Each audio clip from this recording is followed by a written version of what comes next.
Tennessee Titans fans, it is week one. The Titans and the Broncos this Sunday, but right now it is that time of the week where we get on Reddit and see what Titans fans are saying about the state of the organization as we head into that week one matchup. And we're going to be on the Two Tone Talk Reddit page. If you haven't joined that community, there's a link to it in the video description below. Go over there, join that community, leave your questions, comments, memes, concerns, whatever, and it will get featured on this segment next week after the Titans play the Broncos, and hopefully they'll be 1-0. We've got one post at the end from the Tennessee Titans Reddit page, but the rest of these are from Two Tone Talk. Here's the first one. This user said, the case for optimism. Okay, hear me out. What if we don't suck? Looking back on last year, Will Levis nearly single-handedly lost us our games against the Bears, Jets, and Bengals. That right there would have put Tennessee at 5 wins for sure, and probably a 6th. While it is true that the team is not good, we were not the worst roster in the league on paper last year, and we were not as bad as people think we are this year. I know we say this every year, but this year our O-line should be better, and I refuse to believe that Cam Ward throwing behind an improved O-line to Calvin Ridley is going to result in Tennessee being the worst team in football again. I refuse to believe that we are winning 6 to 8 games. Excuse me. I am just reading this wrong completely. I refuse to believe that. We are winning 6 to 8 games this season, and we will be a middle-of-the-road team. Not great, not even good per se, but not awful. We will not be trash. Again, mark my words. Oh, and also, the 3-14 beat the 10-7 Texans last year. Just wanted to remind everyone here that the Texans are losers. I love throwing the shade at the Texans at the end. Okay, first of all, we've got a very low bar to clear here. We don't even have to be good. Let's just not be trash. Let's just not be awful. I see where you're coming from. And yes, you could certainly make the case that Will Levis put the Titans behind the 8 ball a lot last year, but it was not just him. Yes, the first 2 games of the year against the Bears and then the Jets, yes, Will Levis, you could argue, single-handedly cost the Titans those games. The first 2 games of the year. If you change the results of those games, how could that have changed the outlook for the season? We'll never know. But the Bengals game, I mean, Will Levis was terrible in that game, but, I mean, there were a lot of things terrible in that game. I will also say the Titans' special teams across the board last season cost them games. Their defense had its moments where it was terrible. Against Washington, they gave up nearly 50 points or whatever. So the team was bad last year. But I do see what you're saying. If Will Levis would have been better, maybe they could have gotten a couple more wins, but then we wouldn't have gotten Cam Ward in the draft. But as far as this year, yeah, theoretically, if the offensive line is improved and Cam is able to play well, the Titans could maybe be a middle-of-the-road team, and if they were, we should all be thrilled about that. Okay, this user said it must have been one heck of a time to be an Oilers fan. This is some sort of paper or magazine or book about the history of the Titans. They said this is from Justin Mellow's book, Titans of the South. I just got it in the mail today. What a glorious year for the Houston Oilers. It's kind of ironic that we beat the New York Titans that year in 1960.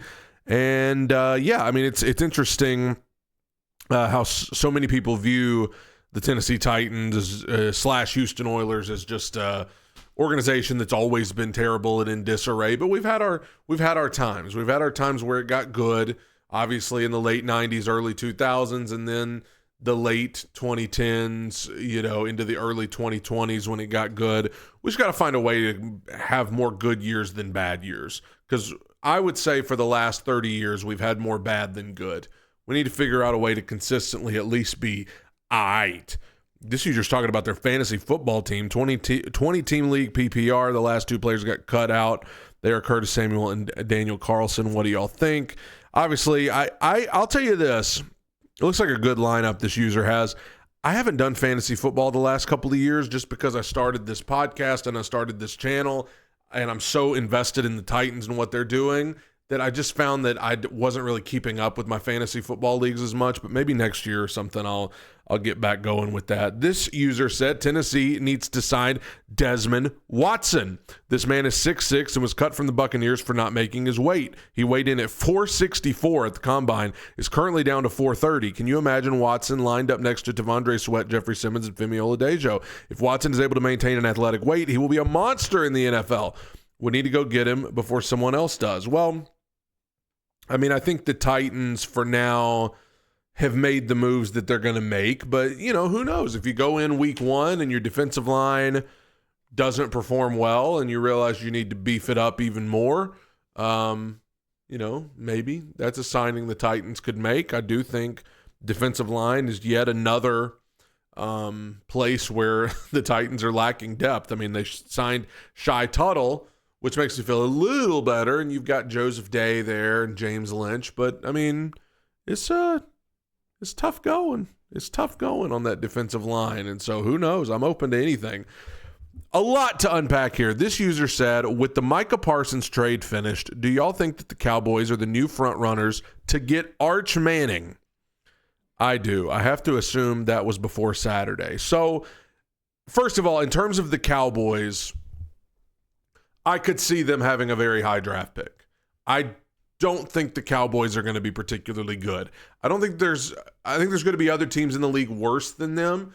But yeah, I think the Cowboys could very well have a very high draft pick in 2026. My issue is anybody tanking for Arch Manning at this point? First of all, I don't even think he's coming out in 2026. I think it's going to be 2027 before Arch Manning declares for the draft. But even in the event that Arch Manning did declare in 2026, is anybody tanking for him right now? All you Titans fans that wanted to pass on Cam Ward and tank for Arch Manning, did you watch Arch on Saturday? I love the Mannings. I have nothing against Arch, and I hope he gets better, and I think he will get better. But you guys were wanting to tank for a guy that hadn't even played in but a few games just because of his last name, guys. Come on now. You also wanted to tank for Lame Laiava, or the quarterback Nico that was with the Volunteers that's now with UCLA. You guys wanted to tank for him too, but at least I can understand that you're Volunteer fans and so you're just being homers. But I don't see any – I'm just telling you right now, I don't see any college quarterbacks right now that I could be like, man, we need to tank for him. If you're the Cowboys, if you're the Saints, if you're whoever, I don't know if I see any quarterback coming out in 2026 that I'm just like, you need to tank for that guy. You need to tank for that guy. And definitely not Arch Manning after what happened Saturday. This user said, I've got to ask, is the Micah Parsons trade worse than A.J. Brown? This is an unbelievable generational fumble by Jerry Jones. It's insane. It is an absolutely insane trade. Probably got to be the best player on their team. One of the best defensive players in the NFL. Is it worse than A.J.? In some ways, yeah. But in some ways, no. At least Micah Parsons was with Dallas for a little while. We didn't even get through AJ's rookie contract before we traded him. I get ticked off just talking about it. AJ, like, what did we get in return for AJ Brown? Like the Eagles' first rounder and then some later round picks. At least the Cowboys got 2 firsts for Parsons. You know what I'm saying? Like, we got, I don't know. We'll see how it plays out, too. Because, I mean, if Micah Parsons goes to Green Bay and turns them into a Super Bowl team, then okay, then you'd look back. But for right now, I still think there are elements of the AJ trade that are worse than this. Finally, on the Tennessee Titans Reddit page, this user said, what's the best game plan for success? How do we pull the upset over the Broncos in week 1? I'm going to talk more about this on the podcast tomorrow, where I preview the game and preview all the week 1 games. But just to summarize what I'm kind of going to talk about tomorrow, I know this will get an eye roll from a lot of Titans fans. The Titans are going to have to be able to run the ball with Tony Pollard, Julius Chestnut, Khalil Mullings, whoever is running the ball, Titans are going to have to be able to run the ball.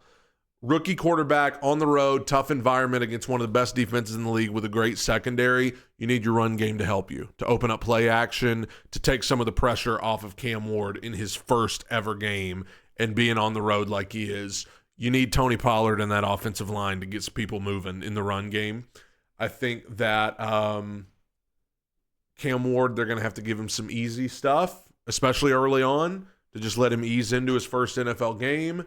Don't get too behind too early.